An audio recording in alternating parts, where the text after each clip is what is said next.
soy académico de la Facultad de Ciencias y les quiero presentar esa trayectoria de conceptos, finalmente partir por un repaso genérico sobre el concepto biológico de un microorganismo, nada complejo, más bien recordar, para un poco homogeneizar el lenguaje, y finalmente hacer un trayecto hacia la importancia de los microbios en el planeta y desde el punto de vista del entendimiento de su éxito biológico y cómo en este éxito biológico la formación de estas estructuras biológicas llamadas biofilms tiene una relevancia muy trascendente.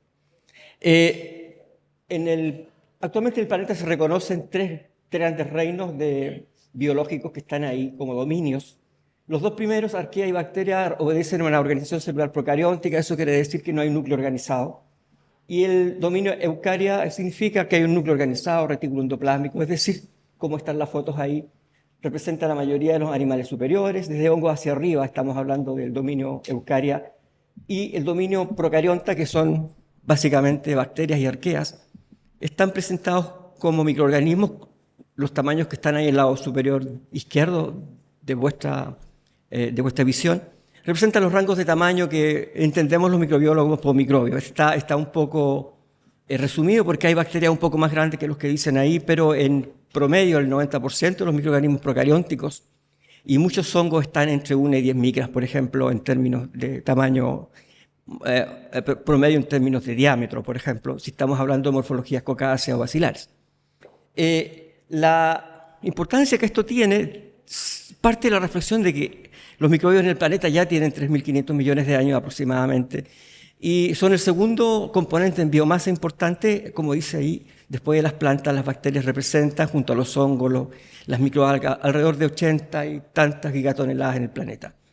Y eso significa muchísima biomasa. Entonces, si analizamos la distribución geográfica y también en los ecosistemas, y nos damos cuenta que los microbios, en términos genéricos, bacterias, arqueas, hongos, microalgas, están prácticamente colonizando lugares en que, en esencia, casi ningún otro microorganismo podría vivir. Tenemos que reconocer que si llevan tanto tiempo y están distribuidos de una forma tan amplia, tendremos que reconocer que les ha ido súper bien aquí, en este planeta, ¿no? Bastante mejor que el Homo sapiens, creo yo. Y la pregunta es, bueno, ¿por qué? ¿Cuál sería la justificación, el entendimiento de este éxito biológico? Se debe a tres argumentos fundamentales que están ahí. El primero tiene que ver con su tamaño. Los microorganismos tienen un tamaño entre 1 y 10 micras y eso hace una relación superficie-volumen bastante alta si comparamos los datos que están acá en el inferior aquí derecho. La relación superficie-volumen de una bacteria respecto a las células nuestras es 10 veces mayor. Y por lo tanto eso significa que tienen un contacto con el ambiente mucho más directo y amplio que lo que una célula eucariota mayor tiene. La otra razón es que, bueno, tienen un sistema de conexión con este ambiente dinámico. Las tasas de expresión génica en un microorganismo son alrededor de 10 veces mayor que la de un hongo y alrededor de 10 veces mayor que la de una célula eucariótica. Estamos hablando de una capacidad de respuesta instantánea que se refleja en vías de represión catabólica o regulación de la síntesis de mensajero, que básicamente es expresión génica rápida. La constitución celular de los procariontes permite en ese pequeño tamaño hacer cosas rápidamente y muy bien. Y la otra gran ventaja, para resumir este éxito biológico, se trata de que los microbios conversan molecularmente. Eso quiere decir que intercambian información a través de moléculas y lo hacen básicamente de dos maneras. La primera es intercambio génico, que es una historia conocida respecto a los antibióticos, cómo las bacterias transfieren genes a través de un proceso llamado conjugación, que es bastante genérico. Hay otros más, pero voy a rescatar ese. Pero aparte de intercambiar genes, que es básicamente DNA, también intercambian moléculas o metabolitos secundarios que funcionan al entrar a la otra célula contigua como un regulador transcripcional. Eso quiere decir que son capaces de unirse a proteínas regulatorias y condicionar, modular la expresión génica. Es decir, un microbio le puede ordenar a otro qué genes expresar si lo vemos así. Eso permite que el concepto de microbio trascienda este típico mirada a un microscopio de un bicho chico ahí que casi ni se ve. La verdad es que ellos son capaces de interacción de una forma mucho más dinámica de lo que uno está pensando originalmente. Tienen una constitución muy similar a los tejidos vertebrados superiores, es decir, se comunican, se organizan, se distribuyen trabajos. Y eso principalmente ocurre en un nicho funcional, en un espacio del planeta que son las superficies disponibles. Es ahí donde los microbios viven. Es decir, imaginarse una bacteria o un hongo transitando en el agua, las bacterias y los hongos en el aire, por ejemplo, libremente, en forma individual, es una etapa de tránsito. La vida real de los microorganismos está hecha en la superficie, porque en la superficie básicamente lo que encuentran es, por problemas, digamos, por atributos físicos de absorción de materia orgánica, hay una concentración de una radiante superior de materia orgánica a la que hay en el lumen de la matriz donde están. Hay más materia orgánica que el agua y por supuesto, la atmósfera. Entonces lo que ellos ven en realidad es comida, si lo digo así en simple, y se dirigen a través de distintos movimientos que voy a resumir como movimientos táctiles hacia esa superficie y encuentran esa cantidad de materia orgánica allí y se ordenan a quedarse. Y esa decisión de quedarse formando parte de esta vida en superficie cambia absolutamente todo y tiene un impacto en salud, en ambiente y en manejo de enfermedades muy grande.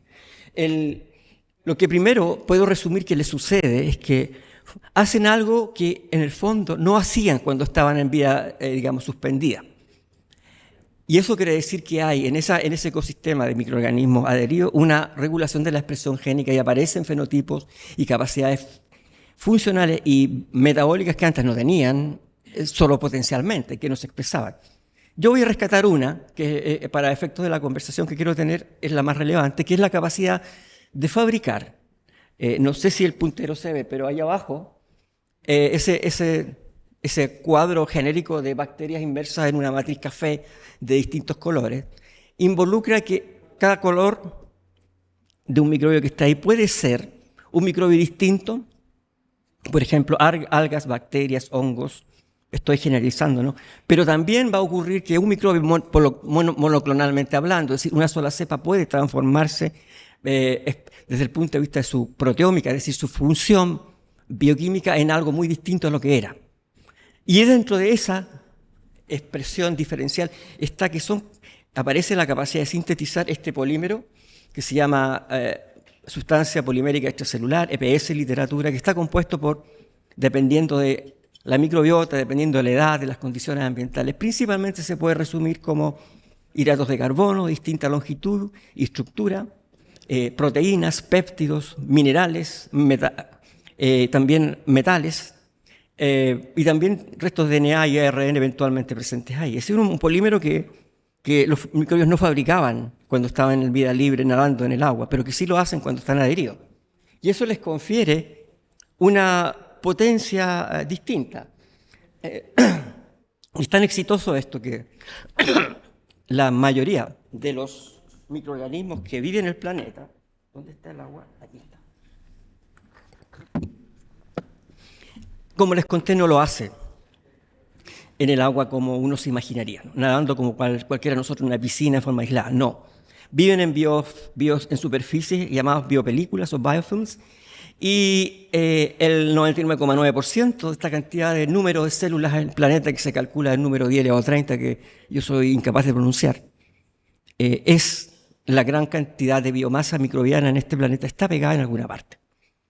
Y eso tiene su visión ahí. Esta foto habla por sí sola, yo creo. O sea, ¿qué consecuencias tiene? Bueno, todas esas que están ahí. Todos los microbios que producen daño a plantas o a vertebrados o invertebrados necesitan en primer lugar accesar el hospedero y para eso tienen que pegarse a él, a menos que el mecanismo de patogénesis vaya por una toxina, que es algo diferente. El mecanismo de infección, infectocontagio, es básicamente la capacidad que el microbio tuvo de pegarse a un epitelio respiratorio, a la piel, a la rizósfera de la planta, al epifitón, en primer lugar. Si un microbio no es exitoso en hacer eso, va a ser imposible que infecte, entre o produzca una enfermedad infectocontagiosa. Y por lo tanto, esa capacidad es lo que nos genera algunos problemas y bastante serios en control de enfermedades infectocontagiosas y también constituye la solución de muchos sistemas de tratamiento de residuos basados en reactores biológicos con bacterias adheridas en biopelículas. En ese caso, la capacidad de formar biofilm es benéfica para el diseño ingenieril del sistema, Y en el otro caso es una capacidad maléfica para el control de la salud de plantas o animales, por ejemplo. Ahí aparecen algunos ejemplos de las consecuencias. Creo que el más didáctico es la placa dentaria que tenemos que tener lavada todos los días, porque es imposible removerla. Los exopolisacáridos que componen esa superficie de diente colonizado es tremendamente estable, muy difícil de remover. Y lo que hacemos con el aseo cotidiano no es más que mantenerlo controlado. Lo que está ya en el borde superior izquierdo son bacterias pegadas en las válvulas cardíacas, en la piel, en la industria de alimentos. Los biofilms son relevantes y todo lo que es ecología microbiana del suelo se basa en microbios que están pegados en las micelas de alguna parte. Los microbios se mueven de una superficie a otra. Y vamos a entender que ni siquiera tampoco lo hacen tan solos, ¿no? También se mueven en conjunto. ¿Voy a seguir? Bueno, les quiero explicar brevemente cómo es este proceso, porque es importante entenderlo. Lo que les conté al principio, y voy a relatar desde la izquierda a la derecha, suponiendo que una bacteria está libremente feliz circulando en voy a poner el ejemplo de un ducto de riego, podría ser otro. En el agua intersticial de los suelos también ocurre lo mismo. Y lo que va a encontrar es dirigirse hacia la superficie donde encuentran una fuente de carbono, es decir, un donador de electrones, un aceptor de electrones, fuente de energía y de carbono. Una vez que llega ahí, los microbios dejan de fabricar algo que tienen y que no les sirve mucho, que es el flagelo, por ejemplo. Pero no lo hacen de inmediato. Cuando una bacteria se pega a la superficie, y esto es genérico, ¿no? Y esa bacteria tiene un flagelo, la mayoría lo tiene, pero no todos los microbios son flagelados, ocurre un movimiento que no está descrito ahí, que es básicamente reptiliano. Es como una especie de reptil de nadado, como una especie de serpiente que se mueve, ¿no?, a través del flagelo, que es mucho más largo. Y se va encontrando y se va dirigiendo ese movimiento reptiliano, que es básicamente de desplazamiento, hacia lugares donde hay más concentración de materia orgánica, y lo están haciendo todos los microbios que están pegados ahí. Entonces, en algún momento ocurre una especie de taco, como el que está en el trébol en Concepción, o en cualquiera de los tréboles que ustedes conocen, donde todo el mundo va chocando ahí a la hora del almuerzo. Y eso hace que al encontrarse juntos, desaten mecanismos de señalización, moléculas que entran y salen a microbios que están contiguos, y permiten la expresión de genes que antes estaban apagados. Yo me refería aquí a la síntesis del exopolisacárido, pero también se sienten genes que están vinculados a la adherencia, es decir, unos pequeños pilis que llamamos proteínas que tienen una adhesina en el fondo, que es un sopapo muy fuerte, que les permiten quedarse ahí. En ese momento los microbiólogos decimos que el microbio, entre comillas, tomó la decisión de quedarse, porque de ahí en adelante ya la vida les cambia totalmente. Comienzan a multiplicarse en superficie, a formar microcolonias en el tiempo. Las velocidades los datos de tiempo que están ahí son genéricos, ¿no? Depende mucho del microbio, las condiciones y también de la superficie. Pero que finalmente, para una bacteria aeróbica, durante el día ya se forma una biopelícula más o menos estable, quiere decir que hay una microcolonia de unos miles de células rodeada por este exopolisacárido que ha sido fabricado. En los anaerobios eso demora más tiempo, pero en realidad el proceso no es muy distinto. Y finalmente lo que construimos al fondo allá es una ciudad. Eso es, en la realidad, una ciudad de microbios, porque ellos resuelven desde el punto de vista de la transferencia de masa de una forma muy despierta el problema que tienen. Porque ustedes se imaginarán que una bacteria que está en el fondo y tiene 1000 bacterias pegadas arriba, va a tener muy poco acceso a los nutrientes, porque en realidad las que están arriba se lo van a quitar. Entonces se despierta fenómeno que llamamos apoptosis, que es un fenómeno que es un suicidio programado, una decisión altruista de algunas bacterias de apagarse, entrar en suicidio o en muerte celular y autolizarse. Y eso hace que dentro de la biopelícula se formen espacios o canales, como una galería bajo cualquier edificio. Eso permite que los nutrientes puedan entrar y también permite que se evacúen tóxicos, y por lo tanto los microorganismos permanecen activos organizadamente. Hay una organización desde el punto de vista trófico muy compleja que no sería muy lato describirla acá, pero lo que les quiero decir es que se organizan de tal manera que los productos de excreción de los microbios de arriba comienzan a ser utilizados por los que están más abajo. Una especie de trama trófica o sinergismo en degradación, ¿no? Y tenemos ahí finalmente una biopelícula que es generalmente invisible a los humanos, a menos que sea muy prominente, ¿no? Se va a ver algo de mugre o sucia esa superficie, pero en las primeras etapas es imposible visualizarlas que no sea por técnica de microscopía. En realidad, La microscopía que sirve para esto es la confocal. La microscopía confocal no es más que un microscopio de fluorescencia que es capaz de sacar fotos en distintos planos focales y a través de un computador después integra la foto, saca lo que está fuera de foco y genera eso que está ahí, esa especie de matorrales verdes que ustedes ven ahí. Es una bacteria Escherichia coli marcada con una proteína verde para que se pueda ver, pero nos dice que en el fondo los microbios no colonizan la superficie como alguien se imaginaría, ¿no? Como una alfombra en la casa, es decir, lo hacen en espacios. Y eso es otra alternativa muy inteligente para maximizar la transferencia de masa y permitir que los microorganismos puedan vivir, más microbios pegados en especies de torres o clans, ¿no? de microorganismos que les permiten optimizar el uso de los compuestos orgánicos que ya están llegando a través de, si estamos hablando de una cañería, estamos hablando de un río o en una roca adherida, están llegando a través del fluido que pasa por ahí, ¿no? Y en ese momento es cuando ese proceso biológico que no ocurre cuando la bacteria está en suspensión es que es regulado por un mecanismo de señalización celular, que ahí voy a resumir solamente, decir que moléculas que entran y salen, como esa que está ahí acá, ¿no? Que es una lactona, pero hay muchas más, que son sintetizadas por un microbio, entran a otro y conversan con una proteína regulatoria, finalmente abren y cierran la expresión génica, en cuento muy, muy resumido. Y lo que interesa es que en el fondo estas moléculas que están acá son selectivas. Hay moléculas que les permite conversar una bacteria con otra equivalente de la misma especie. Hay otras moléculas que les permiten conversar una bacteria de un grupo con otro. Hay otras moléculas que les permiten conversar a una bacteria con un hongo, por ejemplo, que les permiten conversar con la planta. La interacción microbio-planta está totalmente vinculada a esto. Y ya hay bacterias que conversan con el sistema inmune de vertebrados homotermos. Nuestro sistema inmune a veces no detecta el antígeno celular de la cubierta o de la membrana. Detecta las moléculas. Es decir, el sistema inmune lo que hace es escuchar.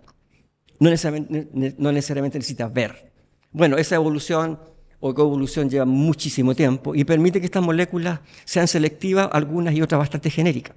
Entonces, como se comprenderá en una comunidad, en una matriz acuática o de suelo, o en la superficie, esta conversación es silenciosa, pero muy, muy, muy potente en términos de que no la podemos ver, pero vemos sus consecuencias. Estas son muchos atributos fenotípicos de estas bacterias, y a eso me refiero, hongos también.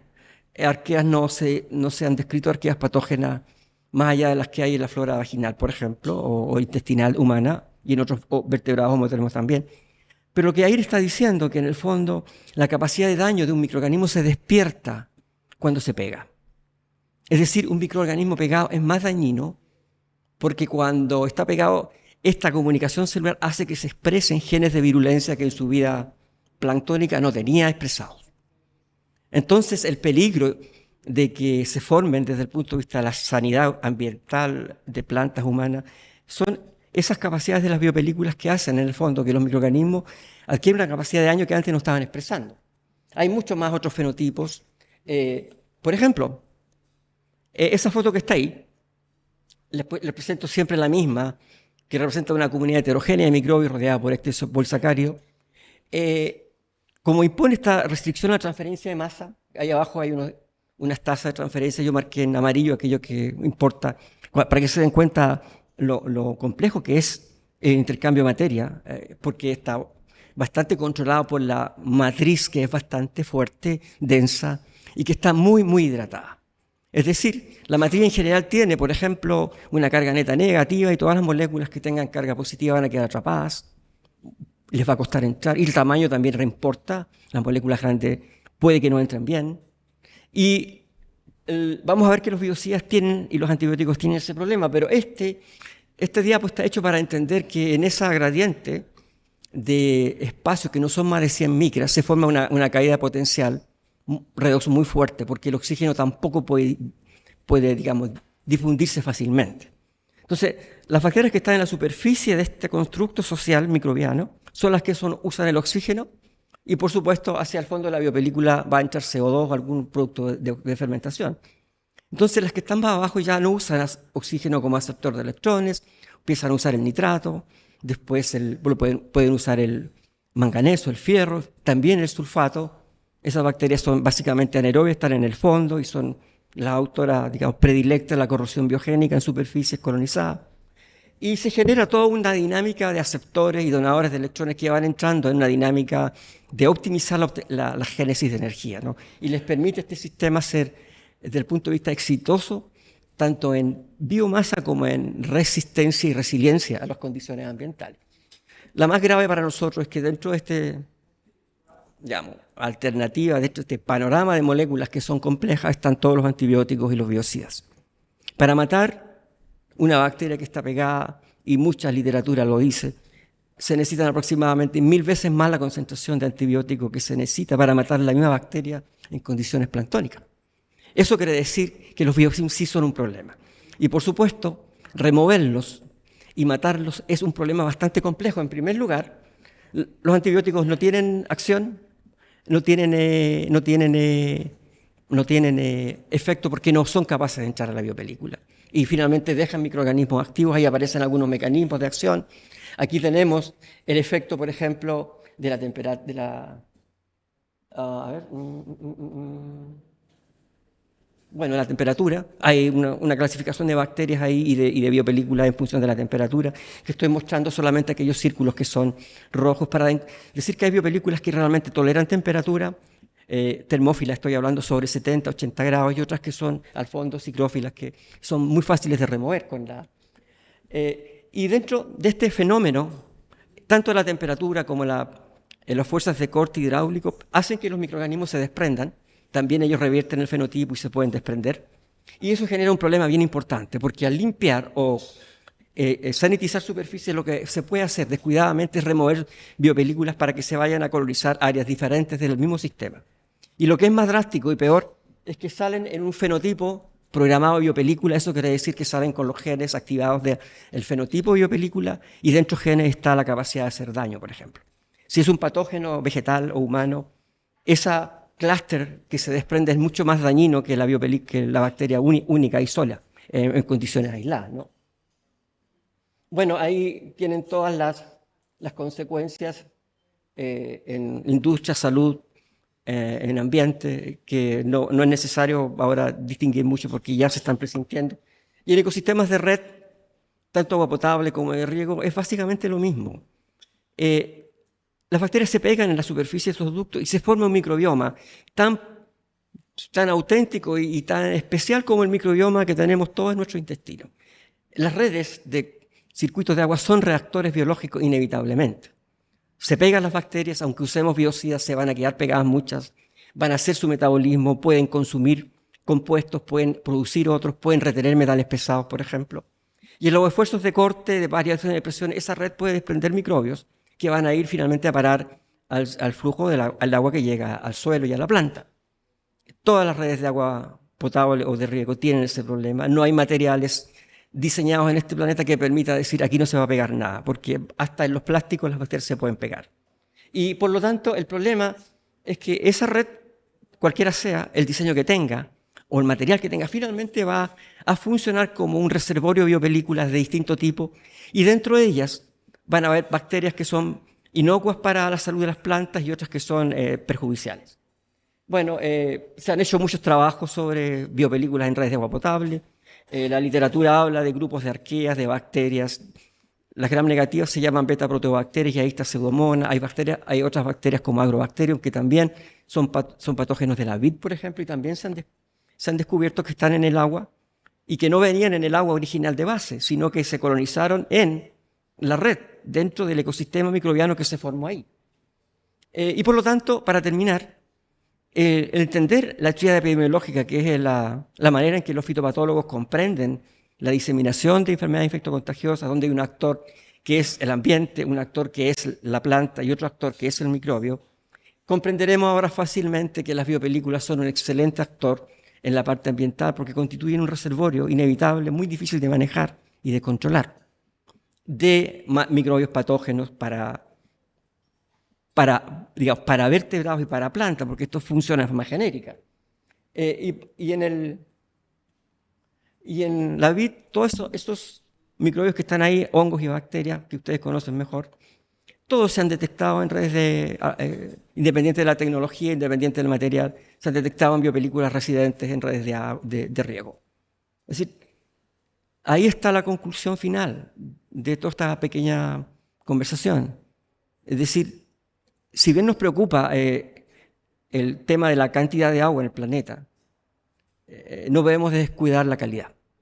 Y la calidad del agua, la red de ductos es un actor bien relevante en términos de retener microbios que pueden ser patógenos, ¿no? Hay varios papers, yo puse 2, pero muchos más, detectan y monitorean patógenos en redes de riego. Para controlar esto, yo me voy a referir a los 3 puntos finales que están ahí. Lo primero es entender que, y eso es algo bien importante, que yo si quiero diagnosticar biofilm no puedo usar técnicas tradicionales que se usan en clínica o en alimentos. El recuento en placa, en tubo, no me sirve de nada. Por la sencilla razón de que los microbios que están pegados están en un estado metabólico especial que se llama viable pero no cultivable. Eso quiere decir que ese microbio se puede multiplicar a una tasa muy baja, pero perdió la capacidad de crecer en medio de cultivo porque sus receptores y sus transportadores de nutrientes han cambiado debido a la fisiología de la biopelícula. O sea, ese microbio puede llegar a una placa, pero jamás va a formar una colonia y podemos tener perfectamente falsos negativos y estar felices que en realidad el agua está limpia. El recuento en tubo es exactamente el mismo problema, ¿no? Entonces, la forma de resolver esto es a través de analítica molecular. Las ómicas aquí ya son bastante famosas. Se puede extraer DNA, se puede amplificar genes, puedo vigilar expresión génica a través de mensajeros, puedo cuantificar proteómica con técnicas de bioquímica convencionales y en nuestro laboratorio, gracias al proyecto Corfo de Consorcio, tenemos la capacidad de análisis molecular de biofilm. Lo hemos hecho hace mucho tiempo con distintos tipos de circuitos de agua, básicamente en celulosa, detectando microbios que corroen, y también en circuitos de agua de industrias que producen, por ejemplo, algún insumo acuático, quiero decir bebida, por ejemplo. Esto es lo mismo en la industria de alimentos, ¿no? La tecnología que basada en amplificar selectivamente genes nos permite detectar e identificar claramente los microorganismos independientes de que puedan crecer en un medio de cultivo. La forma de resolver el problema es complejo. Yo tengo 3 niveles. La primera es la limpieza física, que depende del acceso. O sea, si estamos hablando de cañerías que tienen que ver de 2 centímetros de diámetro, es imposible que no sea un acceso localizado a través de una especie de estilete, ¿no? Y que va a tener solo el efecto cercano al origen. La otra es la inactivación a través de biocidas que ya presentimos que no es completamente buena, porque no van a tener efecto sobre las biopelículas en la profundidad, solo van a matar microbios que están en la superficie. Y la que nosotros hacemos es, en nuestro laboratorio como trabajo de investigación, es desarrollar metodologías que prevengan que el microbio se pegue, y para eso lo que hacemos es interferir en la comunicación celular, bloqueamos el circuito de señalización con moléculas que lo pueden hacer, de tal manera que este circuito se apaga y la bacteria que está pegada se puede adherir en forma inespecífica, pero no va a poder formar exopolisacáridos y por lo tanto cualquier esfuerzo de corte, de variación de presión o de limpieza la va a remover.